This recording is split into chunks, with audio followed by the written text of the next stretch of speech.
Les événements d'une extrême gravité qui sont en cours au Niger, du fait du comportement des forces françaises sur notre territoire The et de official leurs statement from the complices. military En effet, spokesperson indicates ce that jour, France 9 launched an août attack on their National 2023, Guard, aux environs de resulting in the 6h30 du matin, liberation of 16 detainees. Additionally, the spokesperson leveled an accusation against France for breaching their airspace.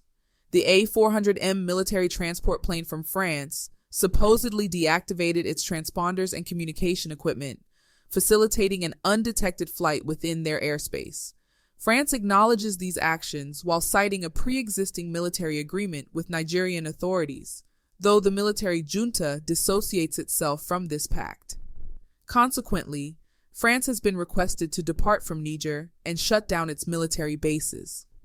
This assertive move by France underpins their stance of not recognizing the military junta as a legitimate governing body in Niger. However, it's worth noting that many within the Francophone West African region harbor considerable resentment toward France, and this display of force merely reinforces their sentiments. Should France indeed have released prisoners, it substantiates claims made upon the emergence of the new rebel leader. Evidently, recruitment efforts are underway to counter the military junta, in line with the rebel leader's promise of collaboration with foreign powers to regain control of Niger from the junta. The situation could rapidly escalate, potentially leading to a severe crisis or even a civil war. Such a conflict would pose a significant threat to northern Nigeria, which is dangerously proximate to the turmoil. Could France be arming these rebels to carry out their objectives, especially considering ECOWAS's decision to shift focus away from military intervention in favor of diplomacy and negotiation? Meanwhile, ECOWAS heads of state are currently convening in Abuja to determine their subsequent course of action, given that the previously imposed sanctions and border closures failed to deter the military junta's advances. Remarkably, the junta has proceeded with the formation of a government and the appointment of a prime minister, despite these measures. Evidently, the consequences of sanctions are felt most by the general populace, rather than the military elites, who hold power and control over revenue streams. Instances like the Libyan scenario, where despite sanctions, Muammar Gaddafi managed to maintain stability and provide for his people, illustrate that these punitive measures can inadvertently foster public support for military regimes.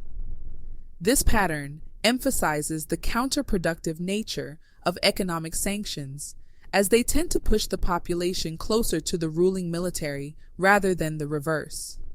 In this vein, the underlying predicament remains.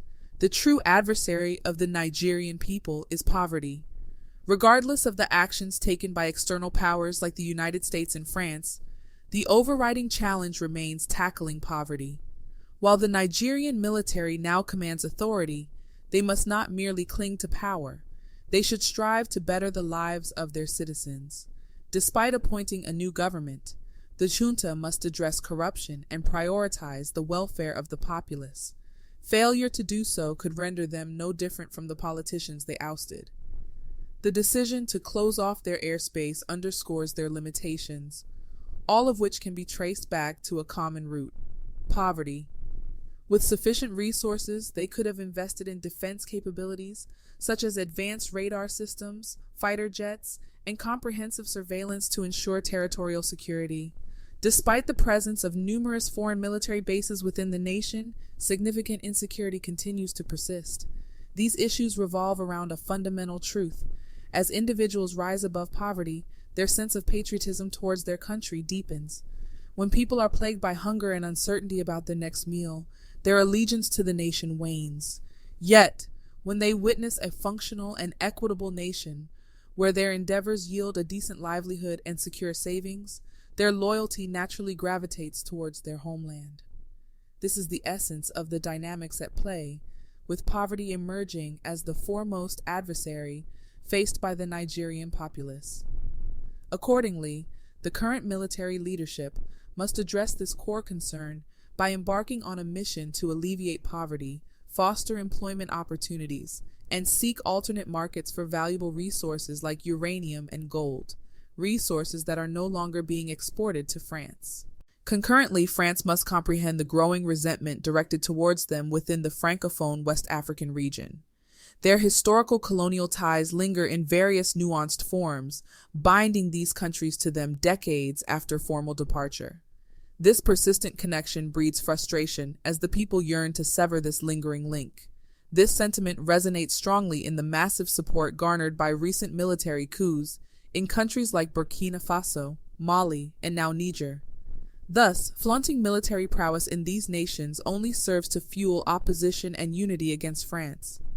Mali and Burkina Faso have pledged support to Niger in the event of military intervention, highlighting a consolidated regional stance against external influence. In this context, France's refusal to exit Niger will likely lead to increased unity against their presence, ultimately working against their interests. A military coup only becomes deemed illegal if it fails in its objectives. In instances where a military attempt to seize power is met with resistance and suppressed, it takes on the label of illegality. Those involved, if apprehended, often face severe consequences, potentially even capital punishment. However, when such a coup succeeds, it transforms into a revolution.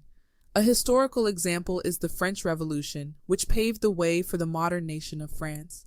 While many individuals might not be supportive of the current situation in Niger, those who have seized power are actively solidifying their authority. They now hold the reins of governance, and their pronouncements, even if unwelcome, carry the weight of their position. If they declare their opposition to a particular presence or influence, it is backed by their current authority. It's intriguing to note that the military junta in Mali issued an order for France to withdraw their troops last year, yet no mention was made about non-recognition of the junta itself. The contrast between the stance toward Mali and that toward Niger raises questions about possible double standards. Why is there a distinction in their approach? This divergence in approach is precisely what concerns people. There's a pervasive sense of weariness and apprehension. The fundamental question is, what is France's motivation in Niger? Does Niger hold any distinctive significance?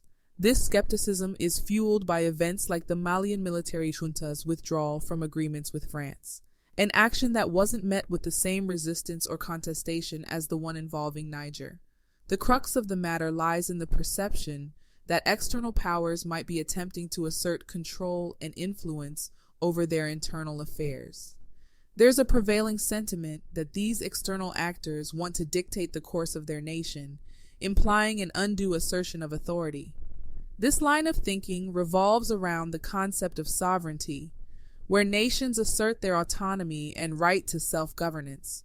The core message seems to be, allow us to shape our country in our own way. Don't sit continents away and attempt to dictate the trajectory of our nation in West Africa. If you are watching our video for the first time, I suggest you subscribe to our channel for more interesting and captivating information. Turn on the bell notification to get alert on all our recent posts so you won't miss out any. Share your thought in the comment section and share these videos with family, friends, and concerned Nigerians. Thanks for watching. Prêter main forte au peuple nigérien en ces heures sombres du panafricanisme. Que Dieu bénisse l'Afrique et préserve les Africains.